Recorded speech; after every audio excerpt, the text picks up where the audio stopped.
a veteran of the satellite sector and now an advisor to satellite and space companies around the world. And I'm delighted to be your moderator for today's episode of Space Connect on the topic of principles and considerations in regulating satellite constellations and their services. As mentioned by the ITU Secretary General when she kicked off the Space Connect series last month, the goal of the series is to provide a platform to have globally renowned experts that can discuss and unpack timely topics affecting the space sector, ranging from satellite constellations to spectrum to various applications to the moon. You can see our proposed lineup for monthly sessions online at ITU Space Connect.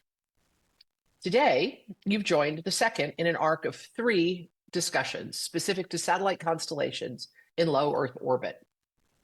This is one of the most dynamic and impactful trends in space.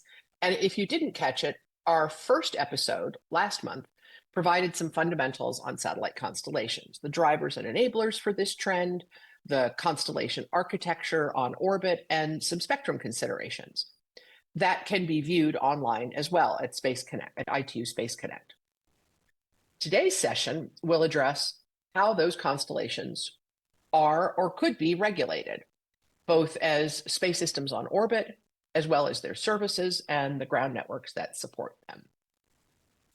We are fortunate today to have 3 experts to share their perspectives and up-close experience with formulating regulations, promoting regulatory and policy updates, and pursuing licenses themselves in some cases. Their formal bios are all on the ITU Space Connect webpage. To anchor our conversation, we have Ruth Pritchard Kelly, who will provide an overview of the global regulatory landscape for satellite constellations, examining the key elements of oversight and how traditional satellite frameworks are evolving to address LEO constellations specifically. Ruth is not only a highly regarded expert in the US and international satellite regulation policy, but she led the regulatory and licensing efforts at SES's O3B and set the foundation for OneWeb, now Eutelsat, their global regulatory rollout. She's a lawyer by trade and is now consulting with satellite companies and sits on influential space boards to continue shaping satellite and regulatory policy. We're glad to have you, Ruth, to kick us off. We'll then turn to Dominic Hayes, who is going to give us a more regional perspective from the European Commission. He will discuss the regulatory framework within Europe, explaining the EU's approach to LEO systems and their efforts at regional coordination mechanisms. Dominic's formal title as frequency manager for the EU space program belies his deep experience in driving EU space programs like Galileo, Copernicus, and now IRIS-2, and before that as a regulator himself at the UK's Ofcom. He will give us a sense of the challenges and progress towards aligning satellite regulatory policies and practices across Europe and what to watch for ahead.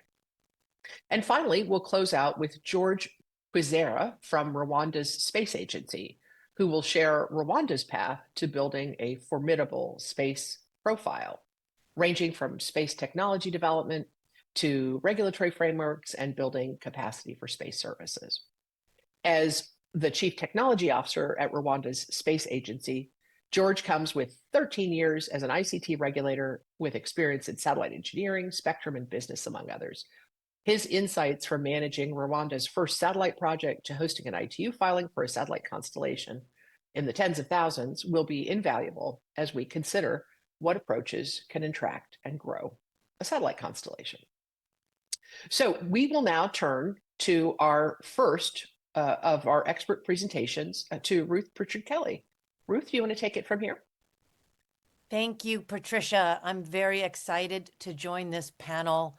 I'm particularly interested in what the other panelists are going to share because I too would like to learn more about their regions and their constellations. Today, I've been asked to give a brief 10, no more than 15-minute overview explanation of how these constellations are different from traditional geostationary satellite from the point of view of a regulator. There are some differences, and different countries have approached the issue in different ways. So to give an overview, Gretchen, if you'll just turn, please, to my first slide. The first visual, I hope, will help anyone who is not quite clear to understand that the geostationary orbit, where the traditional satellites are, is not as good for two-way live communications, such as we are doing now on Zoom. It's a little too far away, and everyone knows what that delay sounds like, and sometimes you just time out. So first the world turned to the medium Earth orbits and the O3b system, and the Chinese as well. And more recently, as various changes have happened in both supply and demand, the world has turned to the low Earth orbit satellites. This is where Starlink, OneWeb, the new European IRIS-2, Amazon's Kuiper, this is where the world's attention now is, so that the word satellite is no longer a single homogeneous technology, and that means the regulations need to be adapted sometimes, or updated, or at least flexible enough to support this new technology, really. And at the bottom of the graphic, just as a reference, in case, again, you want to place this in your mind, 100 kilometers is the Kármán line, generally considered the line between atmospheric airspace and outer space. And again, important to keep in mind where humans are located at this point. I believe the only manned human craft is the International Space Station, and it's at about 250 kilometers. Gretchen, next slide, please. Oh, yes, thank you. So the term constellation is used because, in fact, these low Earth orbit satellites cannot really provide a service with a single satellite, unlike a geostationary satellite.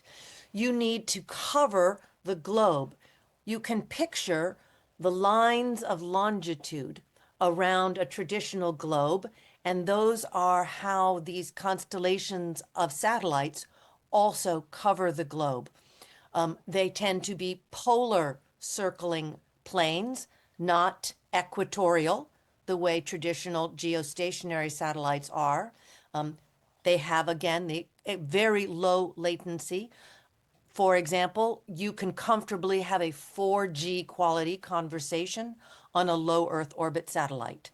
Those satellites are as close or as far away as a transatlantic cable.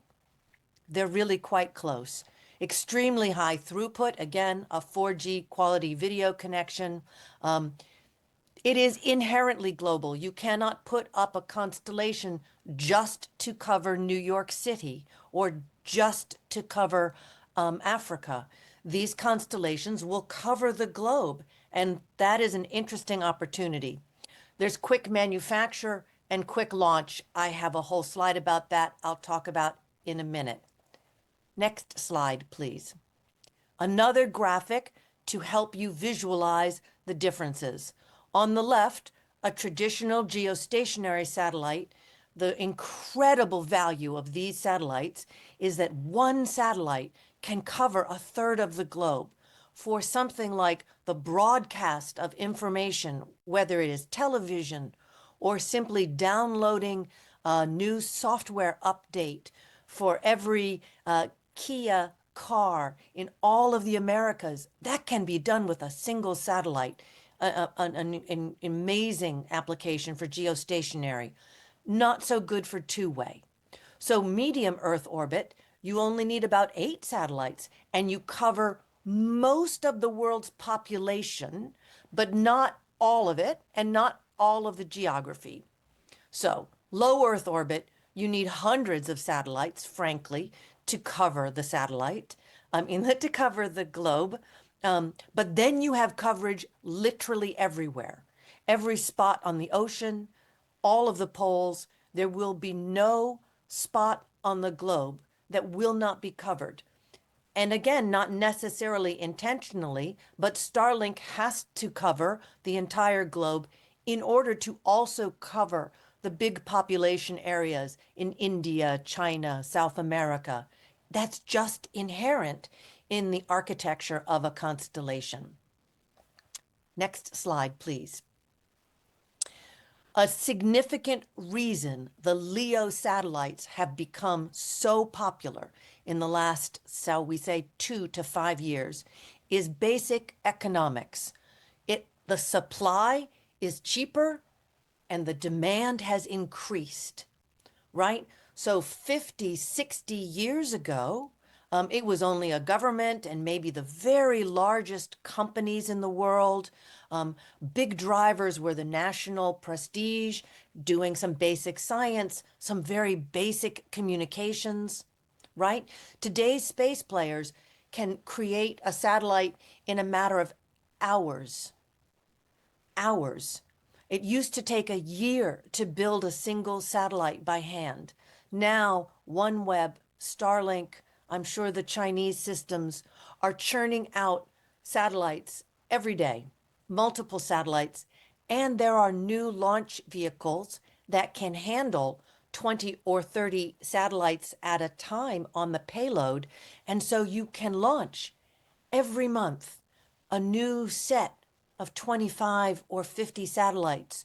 You can build the constellation. You can replace aging and dying satellites. It becomes much more of a mass production situation. And at the same time, and this is significant, the demand has increased. The demand for access to the internet while you are mobile. So on your personal device, on a laptop, from anywhere in the world. People expect this now. So a regulator has to think about how to license access to these services for their country. Most of the countries have signed the Outer Space Treaty. It has an obligation to continually supervise your own satellites. But also, even if you are not licensing the satellite system, but merely providing market access, your understanding of how it works will be helpful. Next slide. Every nation will have to regulate the activities that happen in its country, but that may only be the provision of the service and the ground equipment, whether you want to call that a hub or an Earth station or a user terminal. That all gets regulated because it's in your territory.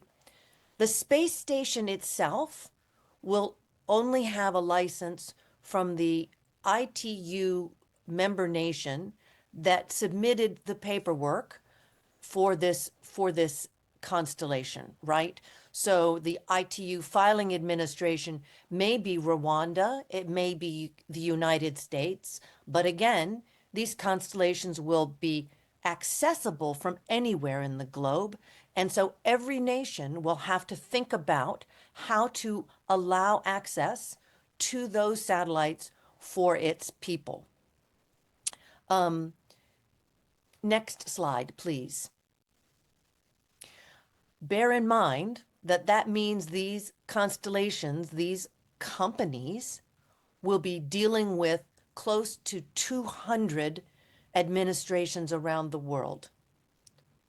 And the more harmonized the licensing is, the easier it will be for you and your neighboring nations to receive the services. Again, any infrastructure on the ground is yours to license. In the traditional geostationary satellite, most nations wanted to have the receiving gateway in their territory so they could control national security concerns about the security of those communications. With the constellations, you do not need a dish, a gateway antenna in your nation. All you need is a POP. the computer point of presence, where the signal enters your nation and all of the national security and encryption concerns can be handled there. Significantly less expensive than putting in an entire Earth station and just as secure for every nation.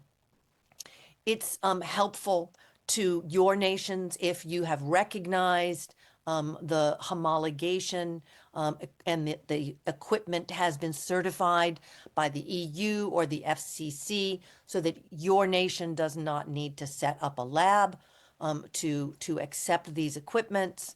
And and the service itself used to be licensed differently. Was it a data service, audio, video? Was there an incumbent, a company within your country offering that service? In some countries, the government itself invested in the satellite systems. And these may still be concerns for your nation. I will point out that the LEOs can offer all of those services. And so, again, thinking about your regulation, keep them flexible enough to not specify a type of service. Perhaps think about the quality or the throughput of the service being provided, and that will make it easier to adopt the new systems when they come online. Next slide. Something that some countries do want to concern themselves with, especially if they are the ITU filing administration, is the liability convention, this treaty, and ensuring, if not the satellites themselves, any injury to another person, a third party, is how the lawyers and insurance companies describe that. So the satellite causes damage to something on the ground. It happened recently in Kenya. Debris came down. Kenya was not involved in that piece of debris, but if there were damage, who is going to pay for that? And countries usually require that an operator hold some kind of insurance in case of that. Next slide, please. Every country does it differently.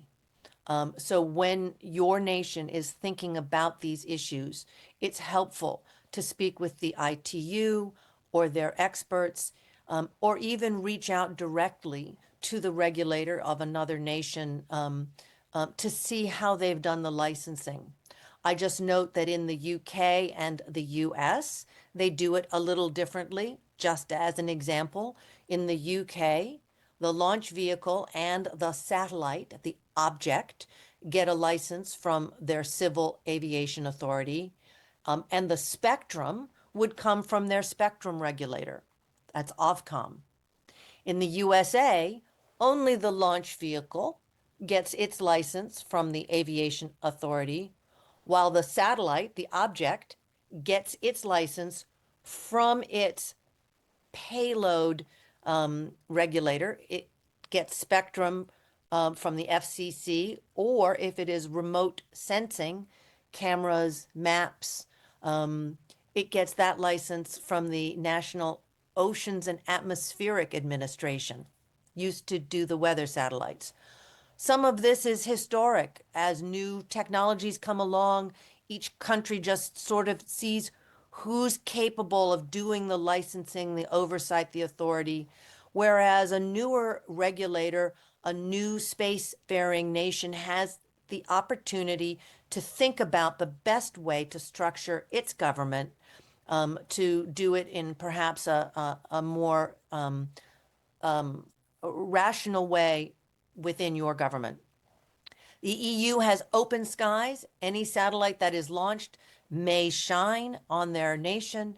You don't need a license just to land the signal. However, some nations still require a landing right, market access license. In some nations, if you're going to stop operating or to deorbit the satellite, the regulator wants to know. Have you affected consumers or retail customers by going out of business? Or will there be any danger while you are deorbiting? So these are things to keep in mind that your government may want to oversee as well.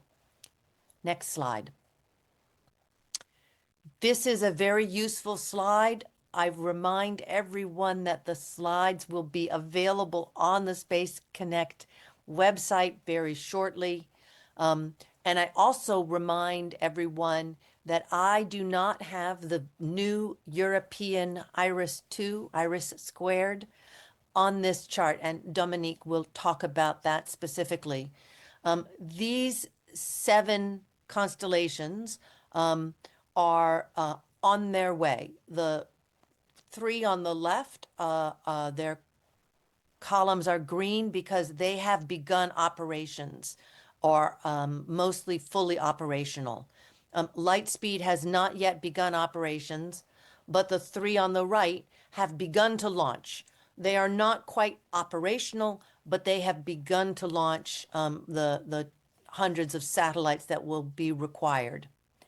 The important thing I think to note here is almost all of these use the Ka band, that's 28 to 30 gigahertz, for their communications link. This was a significant fight a few years ago when 5 and 6G terrestrial mobile interests were hoping to use that band for that service. In fact, it is a natural fit for low Earth orbit and even geostationary satellites, truly space-based communication. And all of these systems, I think even the Thousand Sails will have Ka band within it. They are also looking higher Q and E bands for their gateway communications and next generations. So those are the bands spectrum that will be important. They are at all different altitudes. And that is because the altitude for low Earth orbit, there is no one sweet spot. So if SpaceX is at 550, that's fine. Your constellation could be at 750 or 1,000 and have just as good a quality connection. Next slide, please. This is the last thing I want to point out. So this direct to device concept is very hot around the world. I know that the WRC is looking at it. I believe it's AI 1.13. And that is the idea that you might put the cell phone company spectrum allocated for terrestrial cell phones on a satellite. So that when the cell phone company did not have a tower, it could use the satellite as its tower to extend its coverage and cover not spots, as they are called in the UK, or dead zones, or just to extend the coverage into rural and less populated areas. The opposite, or the corollary to that, is putting satellite spectrum in the hardware of the phone. This is how Apple is offering a service that is not dependent on a carrier. And it just says, if you have an Apple phone and you are in the middle of nowhere, our phones can now connect directly to satellites, especially in an emergency.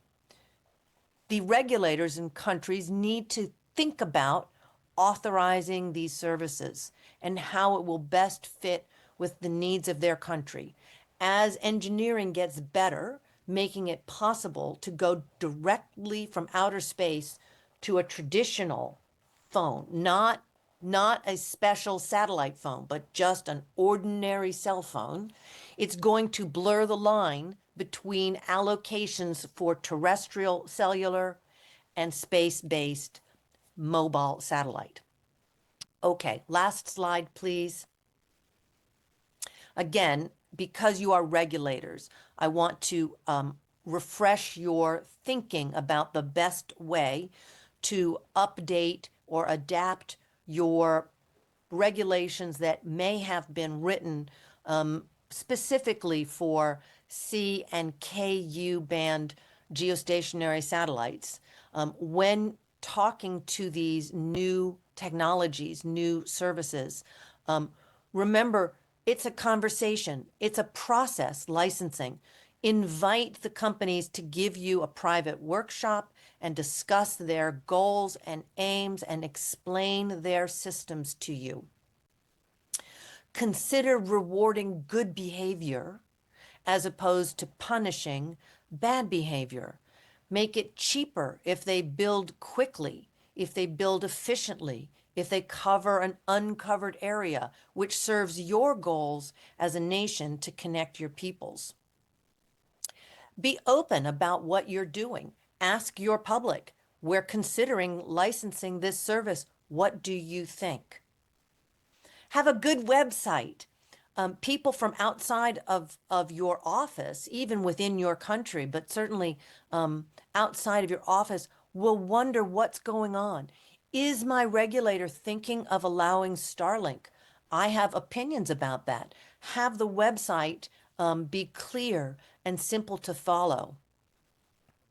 And finally, of course, keep in mind the sustainability of the space environment. Let us not pollute that environment to the point where we cannot use it. There is an interagency, a debris mitigation committee that the space agencies of the world have set up, the IADC. They've got very good guidelines. The ITU is having space sustainability meetings. The UN, of course, at COPUOS and UNOSA is having discussions about debris, collisions, traffic management. So this is an area that the traditional spectrum regulator also needs to be aware of and paying attention to. And I believe, Patricia and Gretchen, that that is my last slide. I hope it gave a fairly clear overview of the main issues.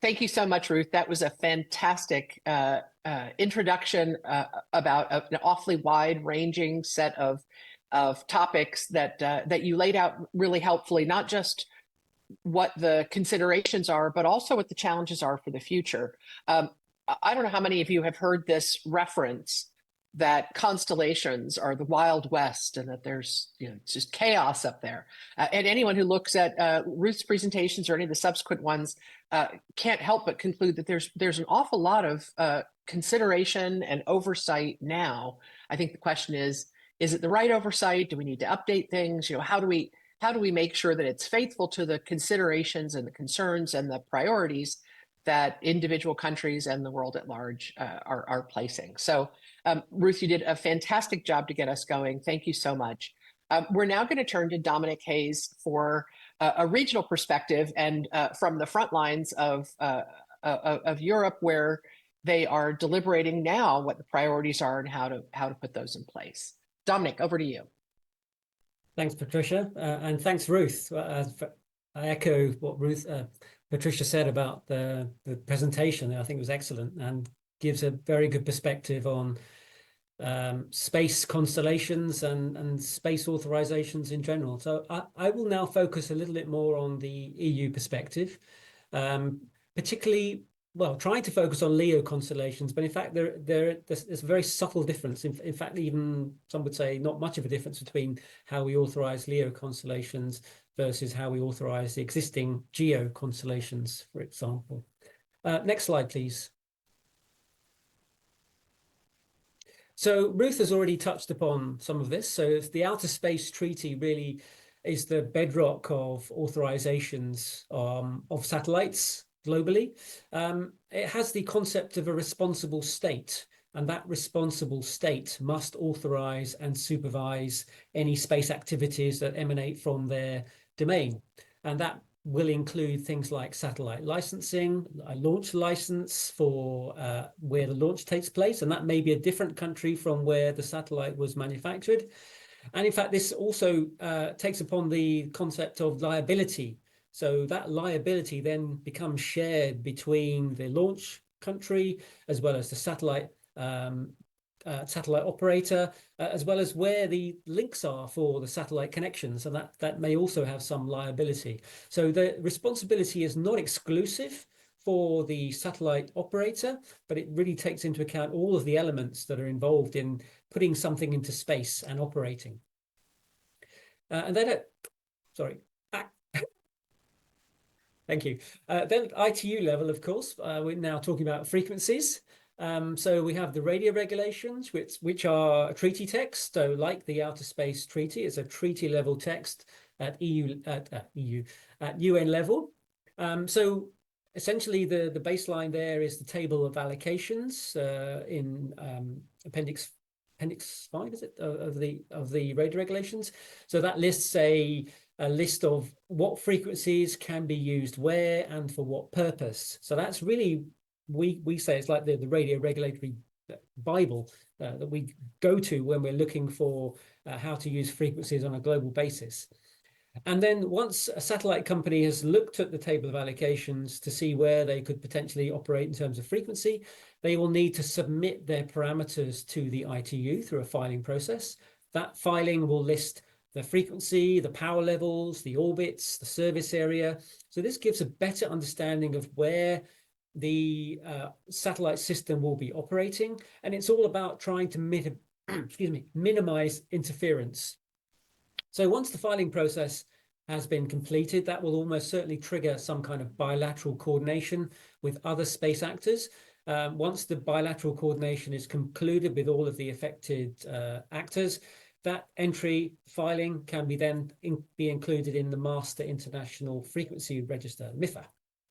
Essentially then that legalizes the space segment of any space system. But as Ruth said, many countries will still require separate landing rights for their territories, which adds an extra complication beyond the regular ITU process. Next slide, please. So the size challenge. Well, I'm looking at Europe here because that's where I'm based, and so I'm giving the European perspective. But Europe is a big area. Next slide, please. But is it a big area? And if you look here, there's one country in Africa that's covering most of Western Europe. So it's maybe not such a big area. Next slide. And this is Africa. So you can see how Africa compares with Europe. So really you could fit many Europes within the continental space of Africa. So Europe then is relatively small geographically. Next slide. But it's a big market. In fact, it's a multi-billion euro downstream space market. And that makes it worthwhile in operators providing services in Europe, even if it's a fragmented market. And we are composed of 27 member states within the EU, and there are 46 countries within CPT, which is the group of administrations in the European area. So all of these areas may have different national requirements. They may require service provision licenses. So this is even beyond frequency licenses. So this is the license to allow a service to be deployed within a country. For example, offering a broadband service, you may need a service license within an individual country. So this can be very complicated for satellite operators who are wishing to offer service in the EU and the European area in general. Next slide, please. But fortunately, as Ruth said, we have an open skies policy in the EU. So Commission Directive 2002/77 EC essentially removed all the restrictions on the space segment, providing space segment capacity over EU countries. In part of that time, 2002 was driven by the provision of satellite TV services across the EU. And ultimately, this led to no specific landing rights being required to offer services in the EU. But in some cases, it usually requires some kind of authorization for the ground station. And this is really based upon the technical parameters of the ground station. So it could be the power or the antenna sizes, the location. And this is for the uplink. And it really is aimed at avoiding interference to other in-band services. So it's not meant to be a barrier. It's really about trying to ensure that the space services that are being offered don't cause interference to other services that are in the band. Next slide, please. So with this in mind, the complicated situation we have in Europe, the Radio Spectrum Policy Group, which is a group of experts from EU member states and EFTA countries in Europe, have been working on this topic, particularly focused on the single market issues for satellite operations, but also direct-to-device connectivity, which is really now a hot topic. And they've come out with this draft opinion, which is now open for public consultation until the 28th of March. When you get the slides, you will see that there is a link to this draft opinion, and we invite you to offer comments on what has been provided in this draft opinion.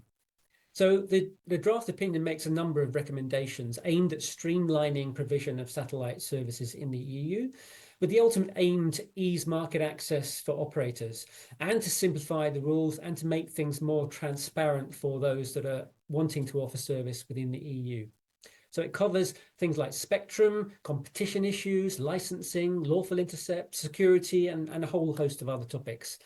One thing that may come out of this is a set of common requirements that operators can use when they are applying for licenses or authorizations within individual member states within the EU. So this is not meant to replace the individual authorizations and licenses that member states will issue, but it's really to help operators have a single set of guidelines that they can use, single set of parameters they know that they have to provide when they are applying for a particular authorization in a country. And by having a single set of rules, it should make it easier for that space operator to provide service or to eventually get to service in the EU. Next slide. One area where we do harmonize at EU level is the 2 gigahertz MSS bands. So these are a set of bands around the 2 gigahertz frequency. So it's a 2 by 30 megahertz. It's harmonized at EU level. And in 2009, the European Commission authorized 2 satellite companies to provide MSS services across the EU. The member states then subsequently licensed these 2 companies, and these 2 companies are now gearing up to provide services. And indeed, in fact, if you've flown in Europe, you will perhaps have received services from at least one of these companies while you're flying on one of the suitably equipped aircraft. Service is currently provided by GEO satellites, but nothing precludes the use of LEO and MEO constellations for providing service if the use by these companies or maybe future companies evolves to take account of the new dynamic in satellite connectivity.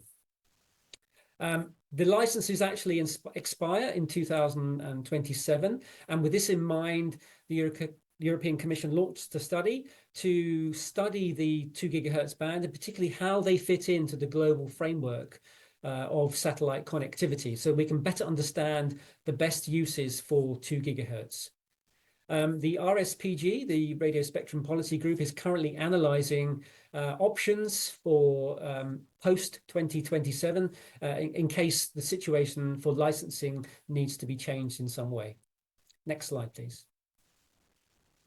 And as Ruth said, the IRIS² system, I can't possibly not have a presentation without including IRIS². So this is the infrastructure for resilience, interconnectivity, and security by satellite, and that's the S². It's a multi-orbital system of systems composed of a number of orbital shells. So we have a number of shells, LEO shell, a high LEO, what we call a high LEO, and we have a low LEO shell as an option at the moment, and then also a MEO shell. So the system itself is divided into governmental and commercial. So the governmental side there is shown in blue. So it'll be a shell of 18 satellites in MEO at around 8,000 kilometers. Then we have the LEO constellation of 264 satellites at around 1,200 kilometers. And then we have a low LEO shell, which will be a much lower constellation to serve the particularly low latency critical applications. And that's still being studied, so it's included as a TBC at this stage. But on the commercial side, we have the option to include our commercial players involved in the project, so SES and Eutelsat, to include their own satellites with their own capabilities to essentially take advantage of the constellation that we have for IRIS². So deployment will be from mid-2029, with services intended to be available from around 2030. And you can see that we have two logos. We have the European Commission, which is the leader for the program, but we're served also by the European Space Agency, who we are working with very closely to define the parameters of the IRIS² constellation. Next slide, please. And then finally, given the complexity of the regulatory regime in the EU and the many different regulatory domains, we are aiming to have a Space Act to improve the functioning of the single market for space within the EU. So this is aiming to help defragment the market, to simplify things, to provide a unified, stable, and predicted legal framework for space operators. And most importantly, it's to try to level the playing field for all operators. So it is not just going to be applicable to EU space operators, but also to operate any operator from outside the EU that wants to offer services within the EU. They will have to conform with the requirements of the Space Act. And it will be proportionate. It will be based upon the principle of proportionality. So it will not offer anything or not require anything that's beyond what is able to achieve the aims of the Space Act. So defragmentation and simplifying the space regulations. But it will also aim to protect the space assets themselves by having these requirements. So safety, you see there. So we will aim to have provisions in it that will aim to minimize the chance of collisions in space to avoid more space debris. That will include things like the requirement to deorbit, perhaps, and then resilience and security. So being in control of the satellites that are in space and ensuring that they are robust from the cybersecurity perspective is extremely important. And then, of course, the environmental aspect. So sustainability. So Ruth has already spoken about the many satellites that are in space and the needs to keep replenishing them. But actually, that's something that we are a little bit concerned about. So on the sustainability side, it's not just about keeping the orbits clear of debris and old satellites, but it's also about protecting the atmosphere, because when a satellite breaks up in the atmosphere, it creates pollution, or it may create pollution in the atmosphere. So we want to minimize that pollution and the impacts, which are still being studied. So we don't fully know what the effects are of this additional pollution in the upper atmosphere. So we aim to introduce something within the Space Act that will cover this element. And I say this is at the moment just currently in the draft phase, so it's not something that is set in concrete at the moment. We will be working with member states and working with the European Council and the Parliament for their approval. At the moment, it's a proposal by the European Commission, but our aim is that this will be helping to defragment the market within Europe and to help ease the access for companies that are wishing to offer service within the EU. So next slide is the takeaways from my presentation. So essentially to say that the EU is a dense, large market, has many regulatory borders, it's not fully harmonized. It has satellite favorable open skies policy. The RSPG is currently has a draft opinion, and we invite your comments on that process, well, the consultation on that draft opinion. IRIS² is coming. It's the EU's global secure connectivity constellation, and the Space Act, aiming to ensure sustainability, safety, and resilience. So with that, I conclude my European perspective on authorizing LEO constellations. Thank you. Thank you so much, Dominic. I know that there have been lots of eyes watching not only the work to try and align some of the underlying not just regulations, but principles of the 27 EU member states, but also the Space Act and what that might yield. It's been a highly viewed topic, I think, overall, and we really appreciate you unpacking that regional perspective. So now we're going to turn to a national practitioner, George Puzera, who has, I think, taken Rwanda through a really fascinating journey, and particularly with satellite constellations. We're glad to have you here, George. And I'll turn it over to you to give the story from Rwanda. Thank you very much, Patricia. Africa and Rwanda were not left behind in terms of Leo constellations. I would say, if you can go to the next slide.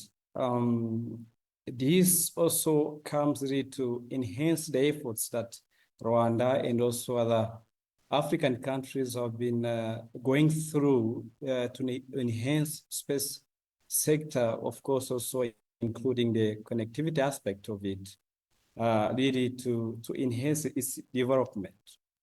Rwanda Space Agency, established back in 2020, set up a mission to establish a world-class space ecosystem, positioning Rwanda really to contribute and also to enable global space value chain.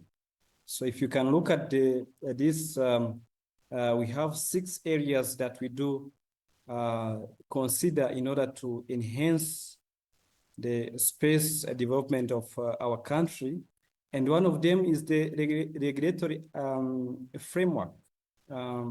For simple reason is that really we want to position Rwanda as really a place to go in terms of space, enhancing capacity and capability of the country in terms of space technology, including, of course, the communication or part of it, and also empowers the private sector. So the coming of the constellations also come in this line. Of course, we want to build this sector, grow it through collaboration, and also inspire the entire population around it. If you can go next.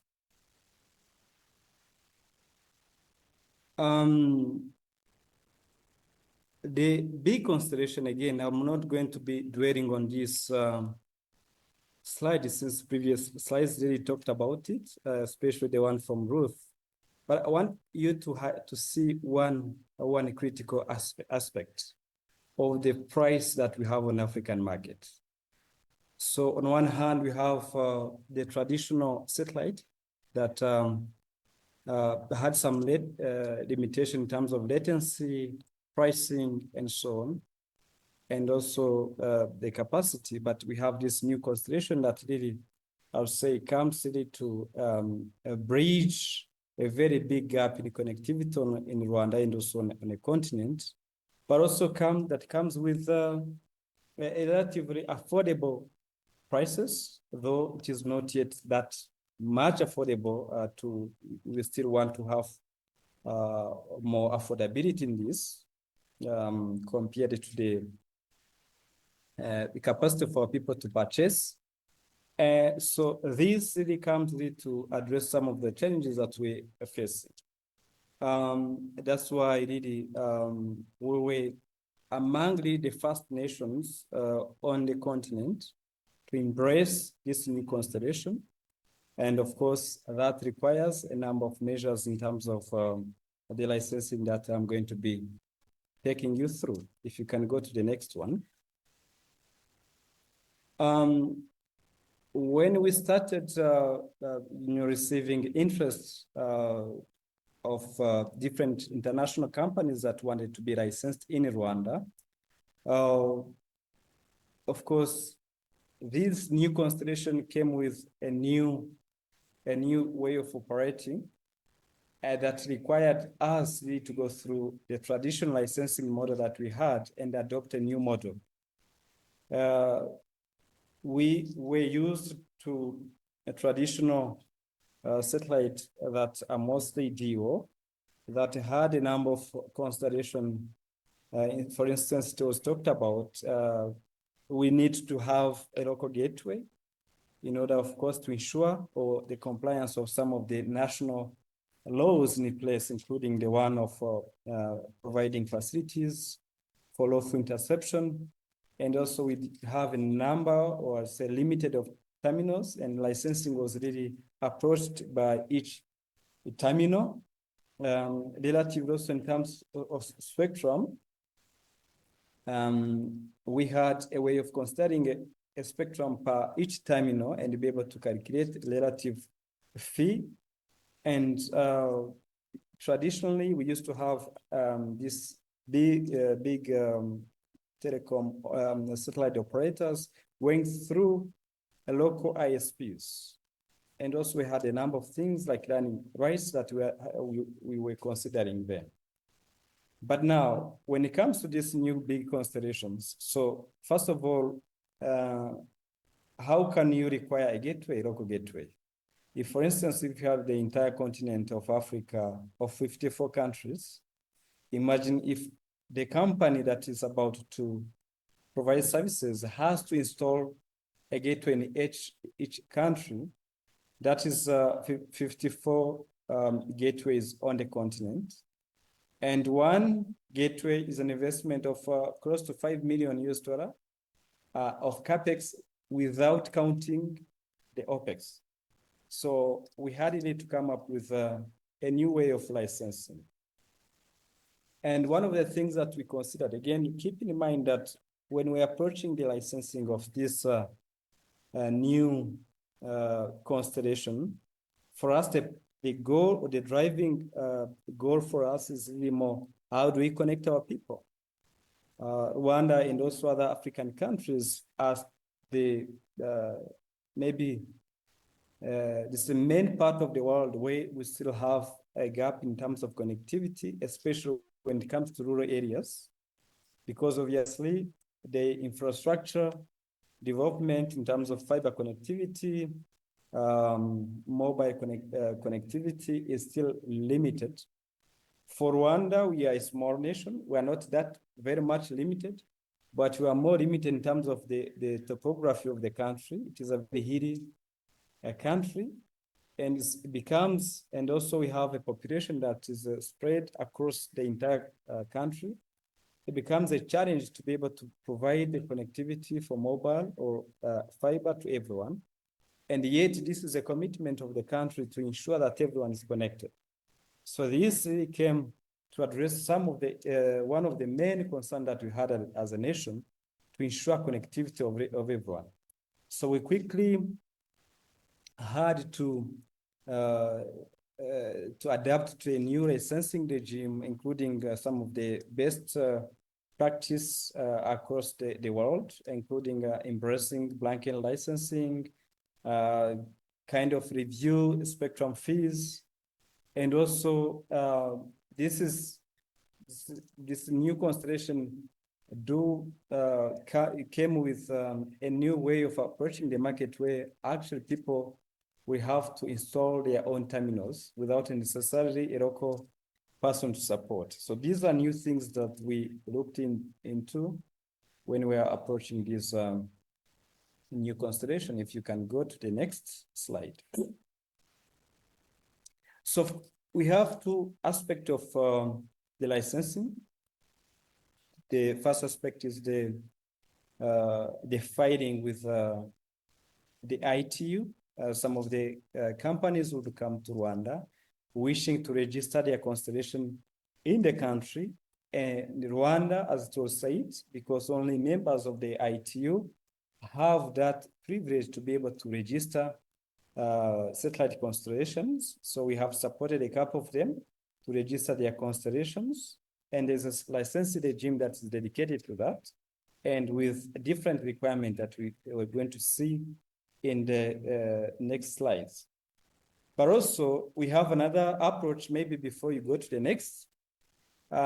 Some satellite operators would come, but they have, for instance, registered or filed their constellation in other nations, such as UK, United States, France, and others, but more interested in providing services in the country.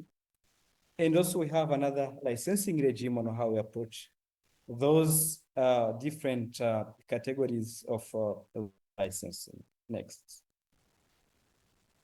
Starting with the firing aspects. So this, you understand, is really more supporting those companies to register their constellation with the ITU. As it was shared by my colleagues in the previous slides or presentations, the main guide of ours is the radio regulations. So we want to make sure that every aspect, every part of the radio regulations is complied with. And again, most of you, those who are familiar with the ITU procedures, we are very familiar with this aspect. But we do receive those findings, we look into them, and we check the different spectrum they want to cover, the size, we see the different orbiting, and all different information that are required to register within the ITU. And we check if they are compliant with the radio regulations. So, but before even filing, we want to make sure that really we consider what we have on the ground. Even worldwide, because you understand a constellation is going to be operating in a global environment. It is important that we take into considerations other radio communication services that are existing in the world. And also, we cannot lose focus on the impact that constellation is going to be having on Rwanda, and also in Africa. We do not consider a country, Rwanda, as an isolated country, but they are part of the Africa. It is important that we always keep in mind whatever we do, how does it contribute to the development of the country and Africa?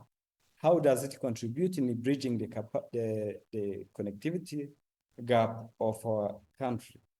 But also, it has to be aligned with that future development of Rwanda in terms of satellite industry and space in general that we talked about. We have a policy in place, a space policy and strategy that we do follow to ensure that we are not we are focused on the main vision of the country. Once we have considered everything, that's when we can go and submit that consideration to the ITU and go through the whole processes of the examination done by the ITU and the coordination requests that we do facilitate with different countries that requires a coordination with our operator to ensure that every step is followed until that constellation is notified and registered in the MIFR. Next. Now, when it comes to, if we can go next, if now we come back to the aspect of the licensing of services. As I said, the main drive behind any licensing that we do is it should be addressing some of the connectivity gap that we do have. We cannot just license someone just if we do not see a contribution in addressing the connectivity gaps that we have. And also we do check the national laws and the regulations that they should be complying with. And this is absolutely necessary that we want to make sure that, for instance, if that national law requires the lawful interception, we need to take that into consideration. And there are several other ways to comply with that requirement without necessarily having a gateway in the country. And we, as it was said before, we have a conversation with those operators and understand how that can be achieved to make sure that we do not break a national law, but also facilitate the operators to be providing services in a cost-effective way.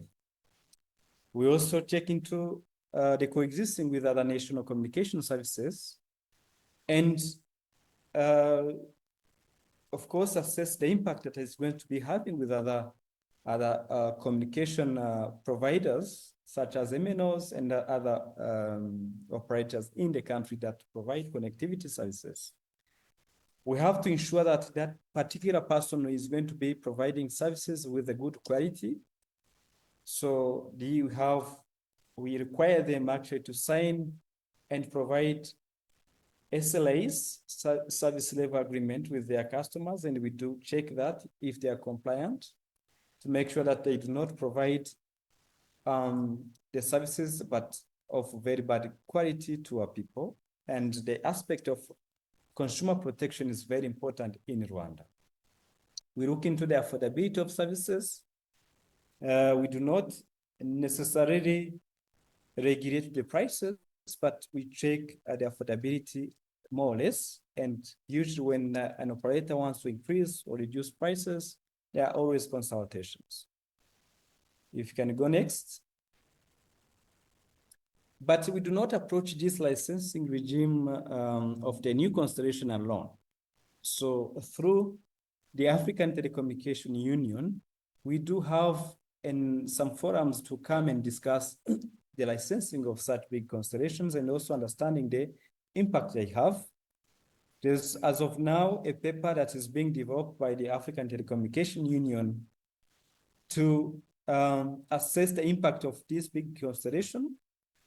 And we look into the opportunities, challenges, regulatory constellations raised by these new constellations, and also how do they contribute to provision of broadband services. We also focus on the potential impact on the existing market players, especially the existing operators, telecom operators, the value of the spectrum allocated to those services, and also how they do contribute to connect the continent. So this is still a paper under development that I highly encourage different stakeholders, including international, beyond Africa, to always contribute to make sure that we have that document that provides key information for every African nation that want to approach the licensing of these new constellations. And beyond that, personally, I do receive several calls and also visits of colleagues from across the continent who come to benchmark and understand different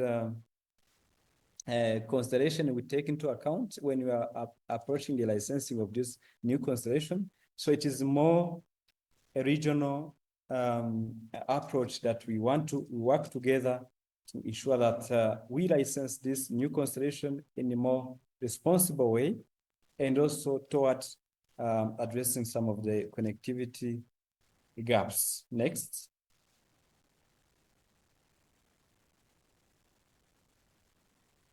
So, of course, we have a number of challenges that came particular with these new constellations that, of course, we do not stop the licensing, but we work together with those operators to understand how we address this.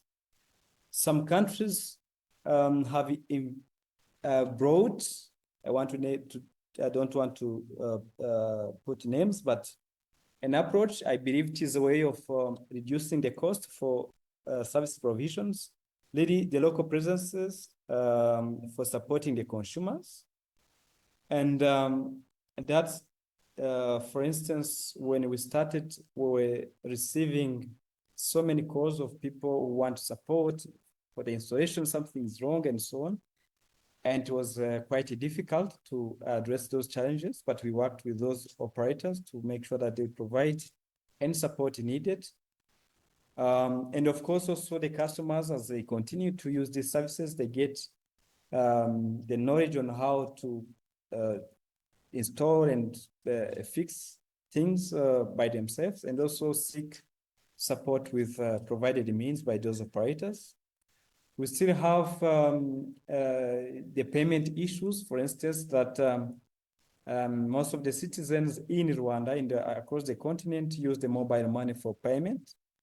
Some of these operators do not provide these means for paying the services, but as of now, they are bringing in local sellers and representatives to be able to provide services to those people who cannot necessarily use a credit card and or a debit card for purchasing those services. But of course, we do work with them to address some of these challenges. So I think I'll end here. If of course there are some questions that the audience might have, I'm happy to take you to answer those, to take those questions. Otherwise, Patricia, this was really high level summary of the African Rwanda and also more or less African perspective in terms of licensing this new constellation. And I thank you.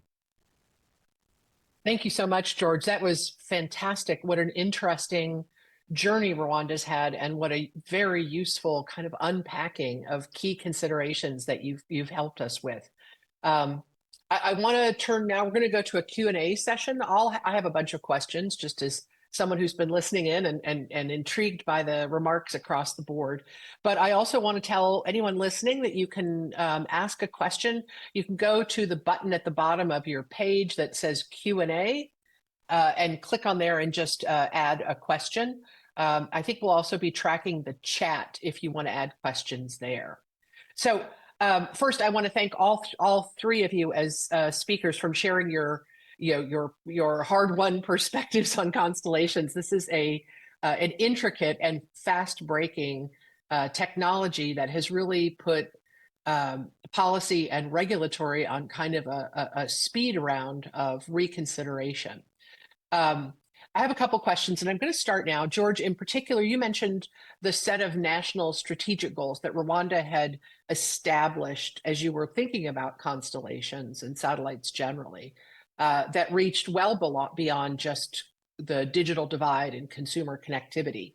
And then Dominic, you mentioned some space sustainability goals, like the impact of these constellations on the space environment that you're starting to think about within the EU. And Ruth, you mentioned, of course, effective spectrum sharing. For the three of you, I'd like you to think, do you have any advice on how to balance or weigh these various considerations: competition, frequency interference, digital divide concerns, other expectations or concerns for regulators who are starting to consider whether to permit services from a constellation? Ruth, I'll ask you first, just because you had a little bit of a break from presenting, and see if maybe you have something you'd like to add. Yes, thank you. I do think the individual national regulators have the last strongest opportunity to ask constellations, to ask new operators for good behavior. So if you want all of your population covered, if you want your existing operators protected from interference, if you want a fence around the Earth station so the cows from the farm next door don't wander in and get injured, you can ask for these things. Again, I encourage the regulators to bring the operator to you. Ask them to come visit. Have a conversation with them. Talk about your concerns. Ask what they can do as a company to adhere to your concerns, to help you solve the problems in your country, and not to be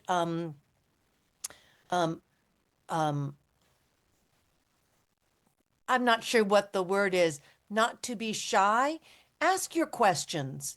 You won't know as much about these things as they do, and that's okay. And you can ask them to answer. But I would also say you probably want these services. These are good things. You want to find a way to bring them to your country in a safe and respectful way.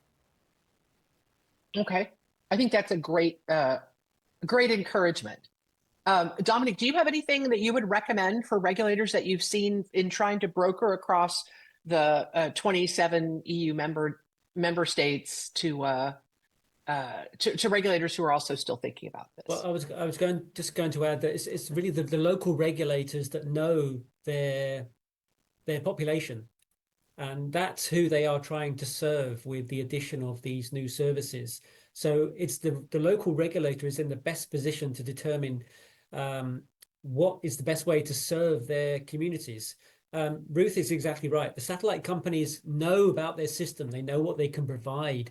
The telecom operators in the country know what they can provide, but it's up to the regulator to make the informed decision based upon the various factors. So it's really about understanding the market, understanding what the potential is for the use of the data connectivity that will be enabled by these satellite systems, or even other alternative systems, because satellite is not the only way to provide coverage within these countries.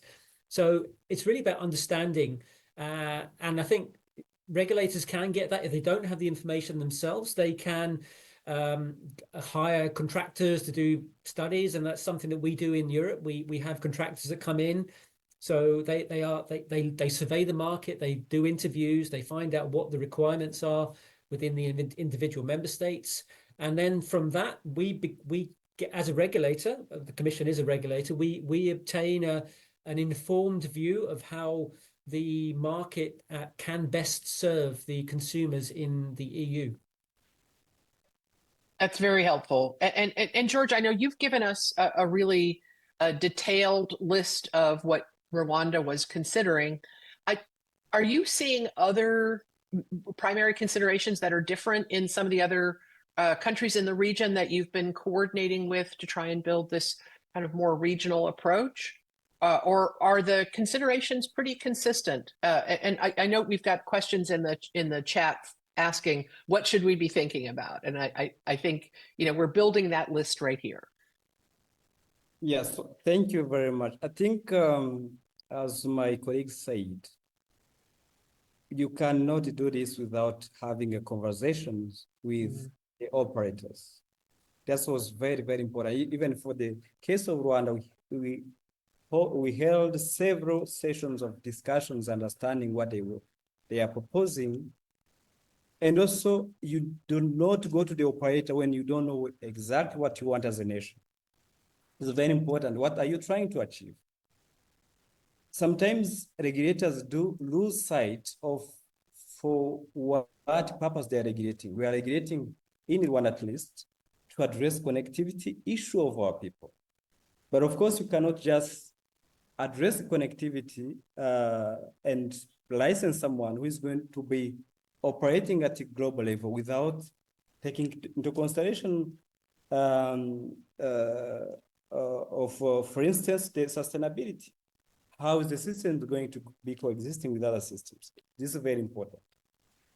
So I would be frank with you and honest. When we started, we had no idea what to do. We had conversations. And you can trust me, even some of the advanced countries that have advanced in terms of satellite technology also had no idea how to tackle this new constellation. But it was important to be participating to several forums, be it at ITU, and talk to colleagues and exchange ideas and understand what are their considerations, and take that into consideration in our assessing approach. But something that's very important is that there's two aspects of it. There's the more spectrum-oriented aspect of it, which is more discussed within the ITU. But also there's another aspect of sustainability and object in the space that is discussed in different forums within UNOSA. You cannot separate them. We need to be in both forums to have enough information to take into consideration of licensing. Then coordinating with other colleagues in the region, exchange ideas, then you'll be getting closer to get it right. Though it's almost impossible to get it right 100%. Mm-hmm. I was intrigued to hear the comparison between the groundwork that most countries already have in authorizing traditional geostationary satellite systems and of course, there's also this larger bedrock of competition policy, telecom objectives, global economic goals that you might have for the country that help to inform what you've all been talking about.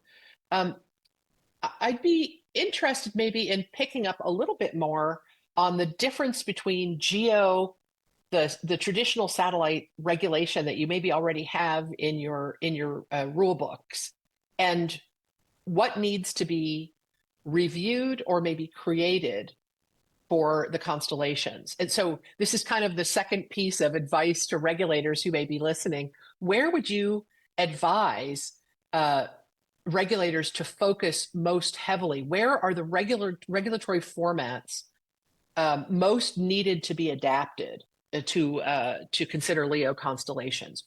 What's the farthest leap from what you've already got? George, for Rwanda's perspective, you're already a user of geostationary satellite services. What was new that you needed to add? So obviously, to get rid of the traditional terminal licensing, it can't work. So how can you license, as of now, we have so many terminals in the country. Thousands of terminals. You cannot just approach one by one. That was really important to get rid of that. We have a set of terminals, get one license for everything. Of course, if they have a new type of terminal, so you have to take into consideration of that typical terminal, do the analysis for it, interference analysis and everything, then license and everything. Number two was really to find a way of not having the gateway in the country, because you cannot expect the operator to have a gateway in every country. But how do you achieve the same objective that you were going after with having a gateway? There are several ways. Satellite operators, when you approach them, they have several solutions now to address that. But you have to be open to having that conversation. Number three is to get away from those old thinking of, I need to have a presence, I need to have an ISP in the place. There are things that do not now work forever, because our customers, our consumers have complete new mindset. They can do things by themselves online. They can plug and play and have connectivity. They are very sharp. They think very fast. So you need to adapt to them. Actually, some of the regulators, we sometimes lag behind the consumer. They see new cool product. They want them. How do you facilitate them to have them very quickly, but also ensuring the compliance of laws and regulations in the place?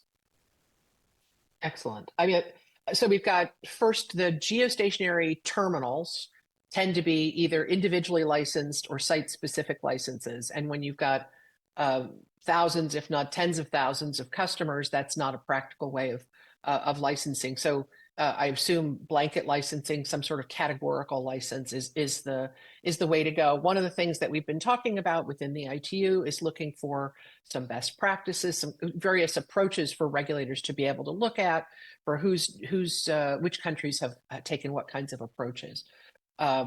And then the second was the gateway. And Ruth, I was going to ask you if you could take the question that was asked to describe the difference from a regulatory perspective of a gateway connecting a constellation to the internet and a point of presence for the internet in a terrestrial context. Could you take that one on for us? Sure. And George, you are absolutely correct about changing the approach to licensing the ground segment, and it starts with the language.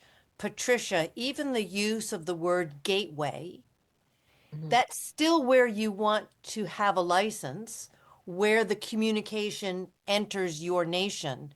But traditionally, that had to be a large hub earth station, one antenna. And those words became interchangeable in many regulations as written 20 years ago. Sometimes the word antenna, or the word gateway, or the word earth station. But with today's technology, those mean very different things. An antenna may not be the gateway into your nation. That is the point of presence, literally where the communication enters your territory.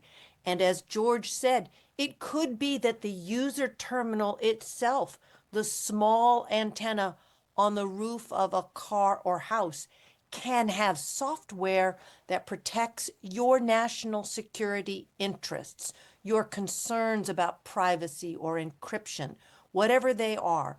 Again, speaking with the specific operator is the best way to understand how they can serve your concerns, but also understanding that your issue is not really a piece of hardware. It is your national security, your consumers' privacy, the protection of the information in the link, not necessarily whether you have a specific piece of hardware on your country's territory.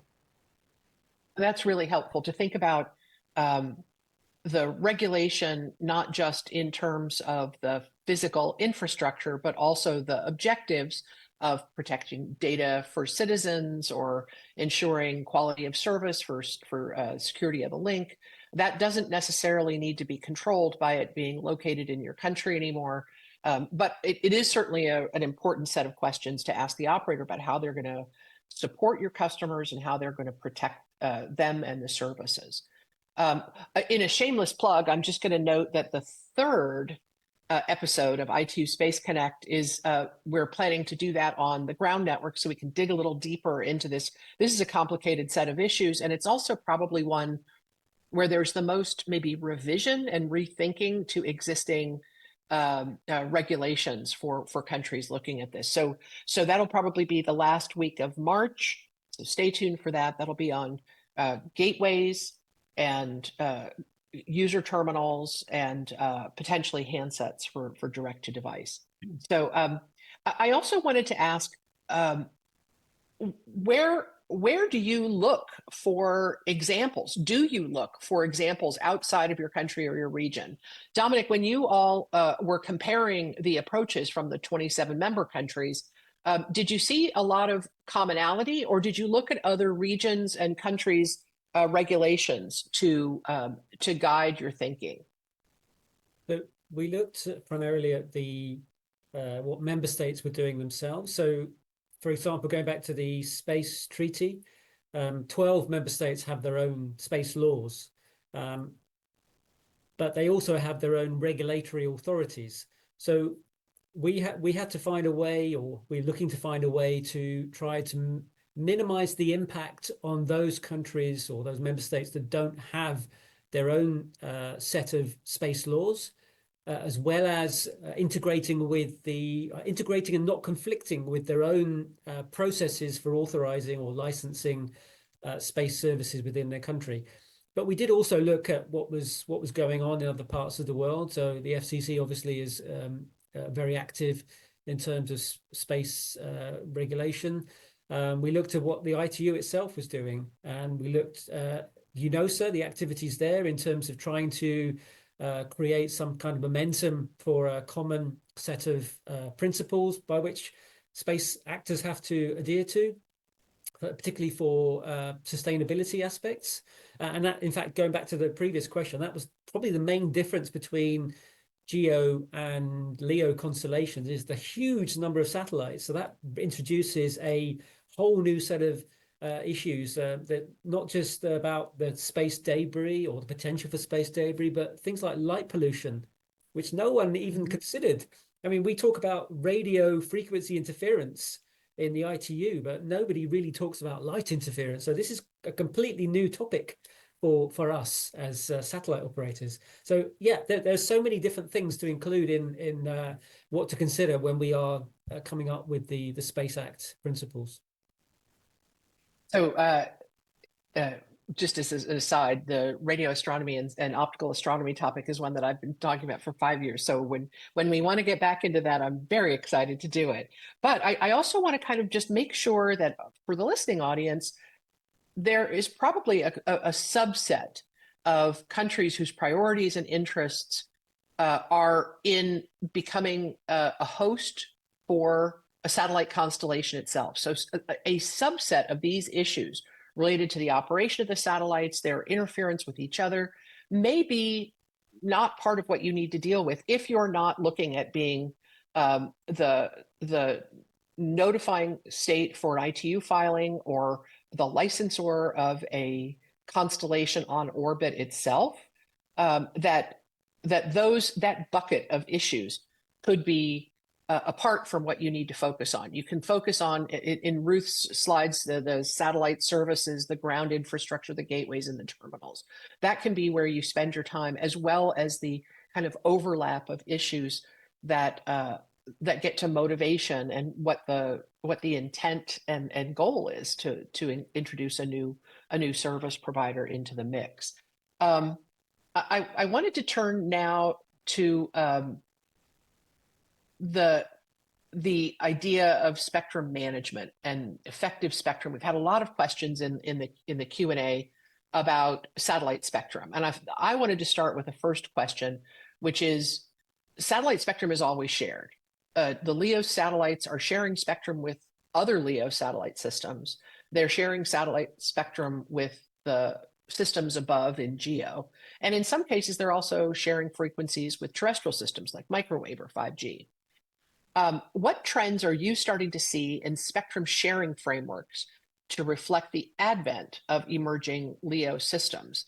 How are you approaching this balance between the needs of the new LEO operators with existing satellite and terrestrial services? And I'm going to ask this question because it's important, but I also note we're in the Q&A session of a 2-hour policy discussion about regulation and oversight. This, you don't have to go into great detail. We'll have another session on spectrum specifically, just to give you a little bit of an out, because it's a deep and complicated topic, but I think one we need to touch on here. George, do you want to take this on first and just say how you in Rwanda were balancing the spectrum issues or any kinds of kind of abrasions and conflicts that you encountered that you needed to work through? Yes, so of course you cannot talk about the new constellation without looking at the spectrum sharing. And it's a very hot topic because this new constellation took almost everyone by surprise. So we spent several years at the ITU with more mobile spectrum versus GEO spectrum, and of course other services. But now we have a new element, a new animal that comes with the request of a high demand of spectrum, and which is part of the satellite, but a different part of the satellite.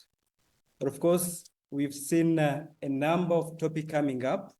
I believe the last two WSCs have always focused on how this new constellation do share the spectrum with the existing GEO, but also the mobile.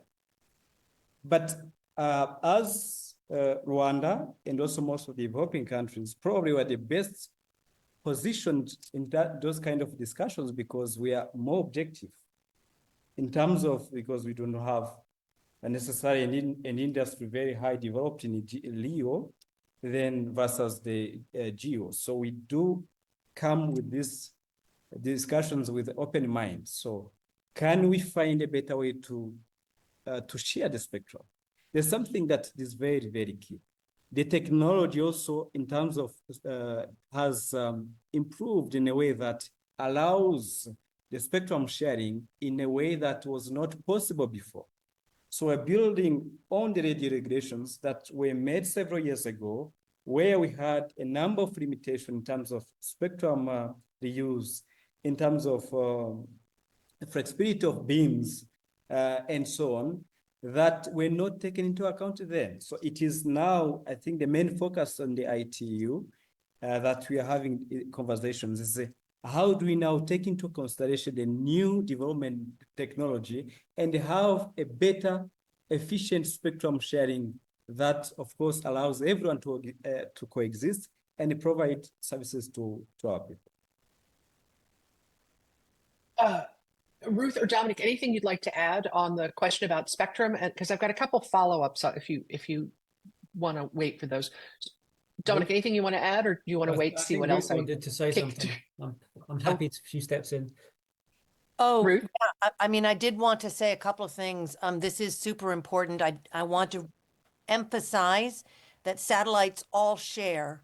So the LEOs share with the GEOs, and any new entrants that come in also they have to share. Unlike cell phone spectrum, each company gets its own exclusive band, and they usually pay a lot of money for that, right? There are auctions for cell phone licenses because they have the exclusive right. Satellites globally all share all the spectrum. And I loved what George said about the rules that were set up to protect the geos. About 25 years ago, the ITU had many meetings and they set up what are called EPFD limits. The power of the satellites had to be below a certain level so as not to interfere up into the geostationary satellites. But now that we're shifting to fewer GEOs and many more LEOs, that rule needs to be revisited. That's the kind of thing he's talking about. And also the new dynamic spectrum sharing softwares that make it more efficient and more able for multiple operators to be in the same spectrum at the same time without interfering. Incredible technology. Yeah, so that's an excellent framework for the question that we had from Mozambique about how to address the spectrum scarcity. And I wanted to just touch on this myself. On one hand, you've got kind of three tools to adjust to a new service. One of them is what frequencies are allocated to that service. What are your assignments, and what frequencies can you operate in? The second is the operating rules that you were mentioning with power limit, like EPFD or PFD, that constrain your operations within those service bands that you've been allocated. And the third is a technology fix, which is advances that allow you to squeeze more services in the same frequencies under the same power rules. And so those decisions, what frequency should you be allocated? And the second, which is what are the operating rules and the limits that are placed on you because you're sharing? And the last is what technologies can be developed to make the most of what you've got. Those are three dynamics that are happening right now in almost every conversation at certainly in preparation for the World Radio Conference. And I think they're very active conversations as a new service is like the satellite constellations are emerging and finding validity. And I just think for the ITU itself, that's its ongoing challenge, is to keep making those adjustments in any field where there are new services that are considered useful and valuable, to make room and make those adjustments. It's not a fast process, but it is, I think, an important one. I wanted to shift back to kind of a couple broader questions that were asked in the chat. One of them is from an African perspective. The question was asked: how can regulators balance national development priorities against the tendency of operators to go to nations that have more favorable regulatory frameworks? Like, how do you address having these high expectations that we talked about earlier, that you can expect, that you can start asking for in conversations with operators as they're approaching your country, with the idea that other countries might have easier or faster approaches? How are you seeing satellite systems flow into markets? And Ruth, as someone who plied the world with this for O3B, I'd be interested in your thoughts there. And then maybe I'll go to George to follow up. I'm sorry, were you starting with me, Patricia? Yep. Yes, I am, ma'am. I actually do not think that companies forum shop, that's the term that lawyers sometimes use, looking for which country has, say, the easiest regulations. I think most companies start with their home nation, whatever it is, where they go to the regulator and start a discussion about the main licensing of the satellite system, being the ITU filing administration. But then what happens is you want to provide service in every other country in the world. So that market access or service license is something you will go to every nation for. And I think, again, I think both Dominique and George have spoken to how that national regulator has that power to have a discussion and make sure that the operator is complying with their concerns and really offers the service they want. It's it used to be that every nation could afford to finance a satellite that provided service just to its country. It was an efficient way and also a great way to be a spacefaring nation. These systems start in the tens of billions of dollars. Every nation is not going to put one up. Also, as a business plan, that's a terrible idea for one small country to put up an architecture, an infrastructure that has to cover the whole globe. That's not the way to offer your service. So thinking about how to participate in that constellation as a provider of the service, not as an owner of the satellite, or perhaps manufacturing terminals or some part of the hardware supply chain, again, not as the actual owner of the satellite, might be a great way to get into participating with the constellation as opposed to being the ITU filing administration. George, do you have anything to add to this? This sort of, observation that the service ends up being, unevenly available because the regulatory environments vary. So obviously, any business person always focus on where there are favorable laws and regulations in place to facilitate his business. This is not applicable, not only just satellite constellations, but for any other industry. But there are two considerations that two choices a regulator need to keep in mind when we are licensing anyone new or a new constellation. Either you are focusing on a citizen, the people you're supposed to connect.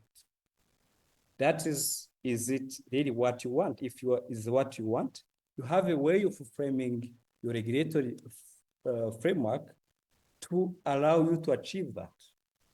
Or is it collecting license fee or spectrum fees?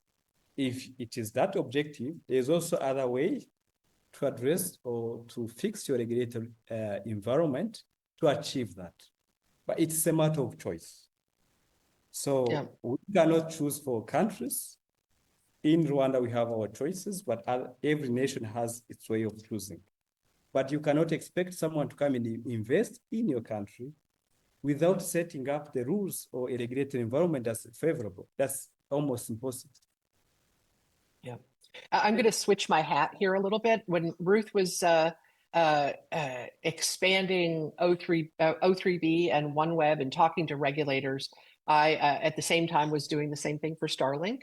And I can tell you that the choice wasn't just how difficult a market was. There was, at the outset, an understanding, an ability to understand the market, like an availability of rules, a sense of transparency. Ruth mentioned that that's a good practice, because if there is a pattern that you can follow, that you can understand at the beginning, you're much more willing and able to prioritize that country higher on the list of 190 countries that are possible. So that's one differentiator, which is just insight into what the rules and approach and priorities are.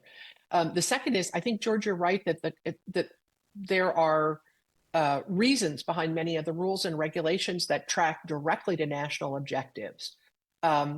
but sometimes it's useful to reconsider whether those national objectives still weigh more heavily than the objectives that you have that could be met with a new service being introduced. So is that priority that you placed when you put that rule into the books a decade ago, does that still take priority over the goal of, let's say, reducing the digital divide? Those trades, I think, are worthwhile reconsidering. And then if at the end of the day, the priorities that you have are well represented in your rules, that's the trade-off that you have. Those are the expectations that you have of a new service provider. And that may end up meaning that the service provider doesn't come as quickly to your market. And that's because you prioritize those rules. I just wanted to kind of offer that perspective. Trisha, no, just so the need to avoid regulatory shopping is one of the motives behind the Space Act we have in Europe to, as I said, to try and level the playing field in terms of, at least at EU level, for regulatory filings, for example, but globally for in terms of provision of service. Yeah, and from the operator's perspective, you've got 200 countries to pick from. You've got some of them your network isn't yet able to serve, so some of it might be determined by your geography that you're best suited to provide services to early on, because the nature of these networks is they're high upfront cost networks. You invest millions and millions of dollars, billions of dollars in some cases, to build this network. And until you get enough satellites and enough countries online, you're not even taking any revenue. So you're looking for countries that you can get in and start providing services with early on. There's an urgency to do that, not just because of the milestones that are set out by regulators in the ITU, but because you want to start testing out the service and bringing in some revenues. So Trisha, differentiating. Yes, go ahead. I wanted to really emphasize what George said and Dominic. The corporation laws are also important. So not Excellent. just the harmonization of the spectrum regulation laws. How easy or hard is it to operate a company, to have a company, to establish a company? Are those rules easy or hard? Is the tax on my company higher than your neighboring country? That is also incredibly important when a constellation has to be operating in 190 different countries. Yeah. So I think this is a really interesting discussion and debate that I suspect is going on in virtually every country that's considering constellations and how to reframe or revalidate the rules that you've got in place. One other set of rules we haven't talked about that was in a question from Senegal was about enforcement. How have you seen enforcement options for the expectations that are placed on satellite operators, and whether that's providing services? In the question, it was for services that were authorized without proper licensing, but there are lots of other expectations that you, I'm sure, are tracking to make sure that they're met. Dominic, I'm guessing the EU has some of the most well-established and well-defined enforcement mechanisms. How are you applying those to constellations? Yeah, so enforcement is essentially down to the member states themselves, because they have the responsibility for the spectrum in use in their country and the licensing of the services within their own territories. So it's their responsibility. But going back to what you said about authorizations, maybe beyond the EU, there is an agenda item for that for WRC 27, and I know some countries have very grave concerns about systems offering service within their country without a license or without authorization. So that is something that WRC itself would debate. But in terms of the EU, it's down to member states to enforce essentially the rules that they set for their licenses. George, how are you approaching enforcement in Rwanda? The existing enforcement rules are simply applied, or is there something new you've had to do? So the enforcement is probably one of the most complicated part of regulating new constellation, because we have limited tools to be able to do it. But there is always a way. And one of the approaches that Rwanda is using is really to work closely with the operators. We've set a number of conditions in their license. So how do we work together to monitor those conditions? So sometimes I'll go to, again, he really being transparent and honest with the audience. I say, okay, we've agreed on this. How how am I sure that we are doing this? He's going to come up with a way of demonstrating how he's doing that. But of course, he might trick you and don't do it and so on. But a good thing is the radio, it might trick it, but one day something will happen. Yet we have the rules that are written. How is he going to answer to that? So it's really more a balance of trusts, but also making sure that we have a set of rules that's very clear, and also working with that operator to make sure that you check the enforcement of those particular rules. But getting 100%, I don't think any regulator in this world will be able to enforce 100% the new constellation. They are extremely complex, and there's a new element on it. And it is becoming difficult for regulators to be able to ensure that I have visibility on every part of it. But working together, you are able to, at least to a certain extent, ensure the enforcement of those rules.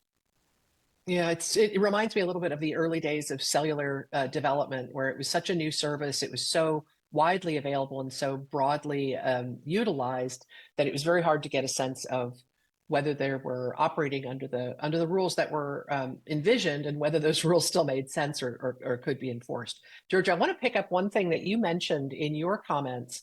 You mentioned that you and your colleagues have been providing support to Rwandan customers of satellite constellation services to kind of ensure a certain level of consumer protection. Do you have any advice to others about how you built those skills within your colleagues? How did you get smart to be, that level of support for your citizens?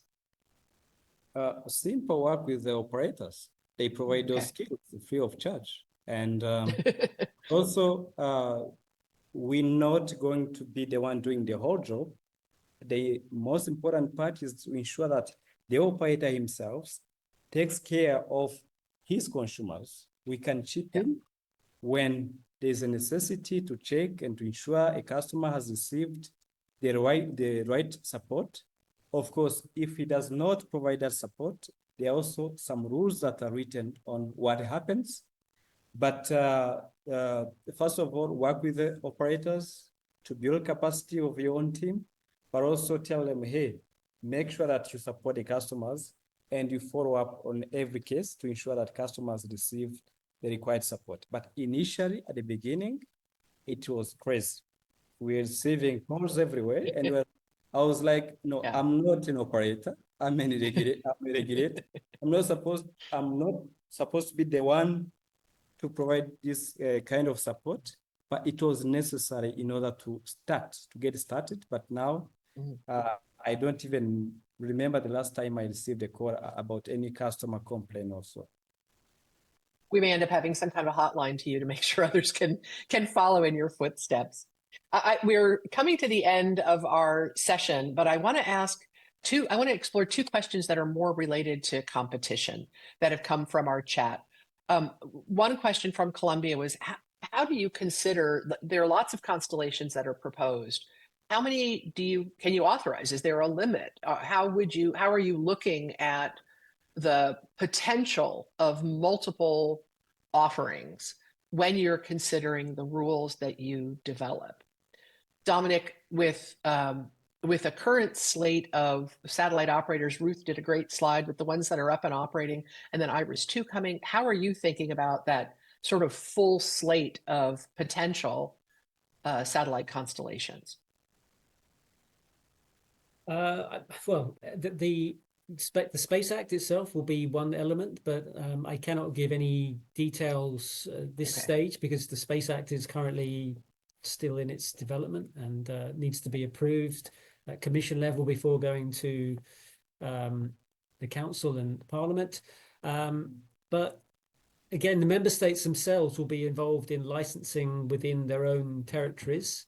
And my colleagues in DG Connect, which is responsible for EU policy on spectrum overall, are working closely with the member states to develop policies for the introduction of D2D services, for example. Yeah.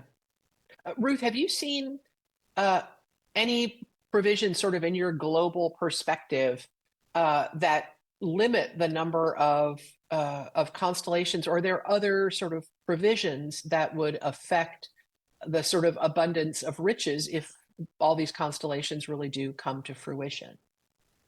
I have not seen people concerned about limiting the number of service providers, and I don't think a country would want to do that.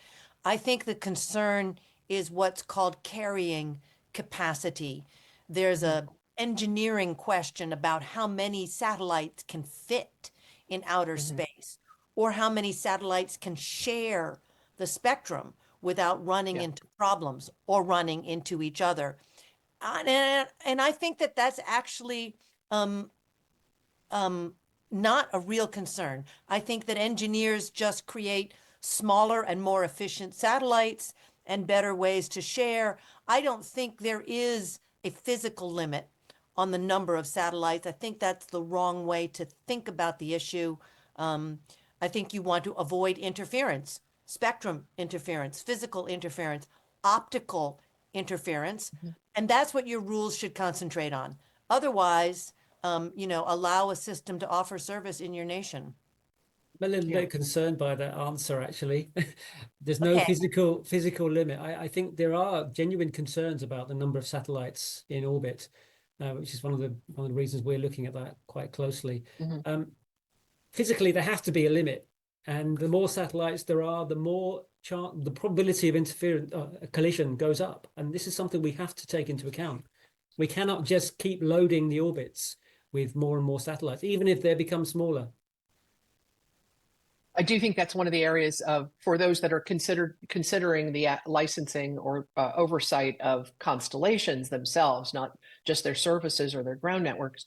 That's such an active topic, which is what expectations of performance and safety capability should be put in place for operators. What consequences are there for having an increasing number of satellites? What tools or techniques might there be?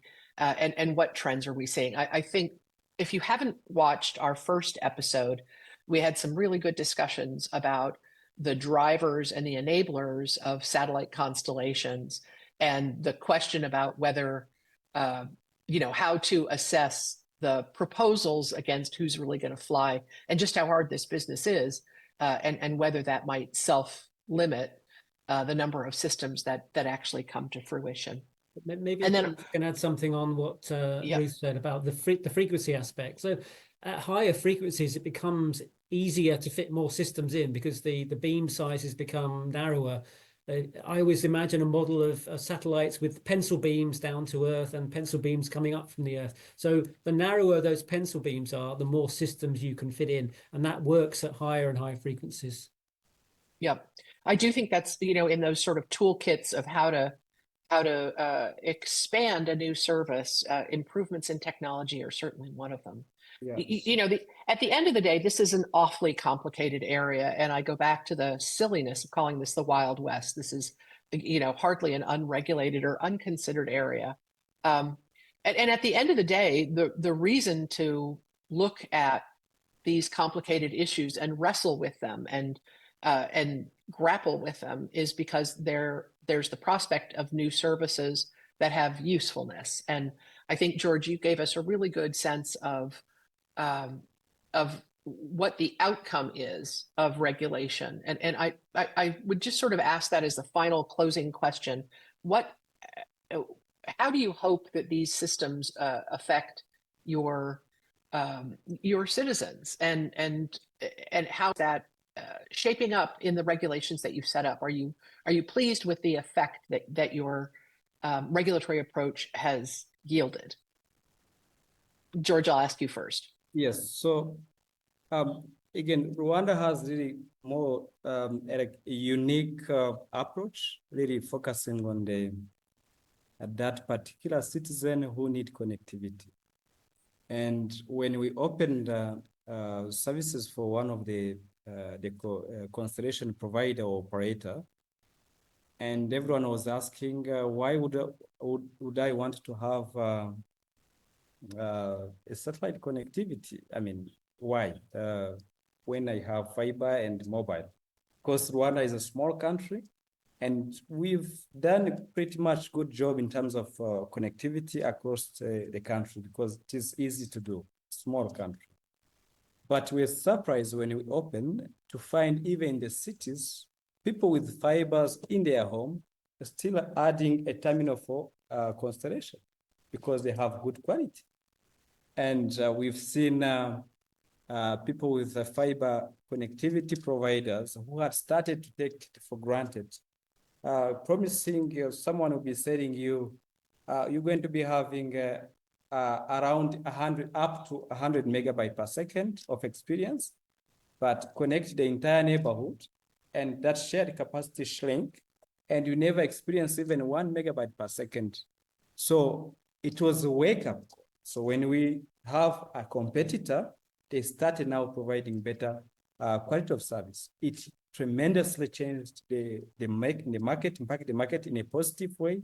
But also we had a number of schools and hospitals in the rural areas that was very difficult to connect using existing ways, mobile and fiber, that were in a single shot connected, and you put a LAN inside the school and you have the students starting to enjoy digital services.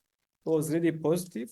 Of course, regulators, we have to deal with those sort of rules and so on, but the citizens were pretty much impacted in a very positive way. That's really helpful to hear, because this regulatory mess that you have to get through is not for the faint of heart. It's good to know that there's a reason to do it, and a positive potential impact if you handle it thoughtfully, which I really appreciate all of you helping us consider what that looks like.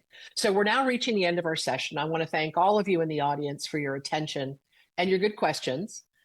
Thanks to your engagement, we've kept our speakers on their toes and covered more ground than even I thought possible. I hope this discussion is a springboard for future exchanges. This certainly isn't the last time the ITU will host a forum to discuss this topic, and how the traditional satellite frameworks can extend to constellations, where new approaches are needed, and where some thoughts on best practices are going forward. So the slides presented today and the video of our conversation we posted on the ITU Space Connect website and also on various social media. In case you want to revisit these comments or share with others who couldn't join us real time, or if you want to check out our first episode. As you'll see here, we're going to ask you to consider joining us again to continue this conversation and discuss in more detail ground networks, the gateways and customer terminals that underpin satellite constellations, and approaches to license and approve them. We're working on the dates. It'll likely be the last week of March. Stand by for that. And then also the ITU is building the team is building an online portal for a treasure trove of information about satellite constellations, but also the full complement of space-related policy, regulatory, and technology topics.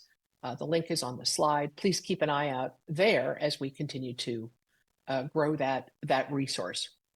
We'll also be setting up the next expert panels for the roughly monthly cadence we're setting out. A host of upcoming episodes on current topics to inform and inspire you for this most fascinating and dynamic time in space. So I want to thank the ITU for bringing us all together. Thanks to our awesome speakers for their candor and expertise. And thanks to you all for being a part of the ITU Space Connect. Until next month, farewell. Thanks. Bye.